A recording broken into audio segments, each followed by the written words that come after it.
మన శివయ్యకు తండ్రి ఉన్నారా? అందరూ తండ్రులకే తండ్రి, మన జగత్కే తండ్రి ఆయన, తండ్రులకందరికీ మూలం ఆయనే అని మనందరికీ తెలుసు. కానీ శివుడికి కూడా పారంపర్యం ఉంది. అంటే ముత్తాత, తాత, అలాగే నాన్నగారు, వీళ్ళని పారంపర్యం అంటారు. అలాగే మన పరమశివుడికి గోత్రం కూడా ఉంది. అవేమిటంటే శివుడి యొక్క గోత్రం పరశివ గోత్రం. శివ యొక్క ముత్తాత గారి పేరు పరశివ శర్మన్. అలాగే శివ యొక్క తాతగారి పేరు సదాశివ శర్మన్.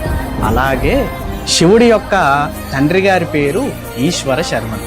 అలాగే అఖిలాండ కోటి బ్రహ్మాండ నాయకుడు, సచిదానంద స్వరూపుడు, ఆది మధ్యాంతరహితాయ, ఆయన ఎవరో కాదు మన పరమశివుడు, బోలాశంకరుడు. మనం ఇంకా ఇలా 1000 పేర్లతో మనం శివయ్యను తలుచుకోవచ్చు. ఇది నా సొంతంగా చెప్పిన మాటలైతే కాదు, ఇది సాక్షాత్తు శివపురాణంలోనే వీటి గురించి చెప్పబడింది. ఆయన తండ్రులకే తండ్రి, జగత్పిత. ఇలాంటి వీడియోస్ ఎన్నో తెలుసుకోవాలి అనుకుంటే మన ఛానల్ని ఫాలో చేయండి.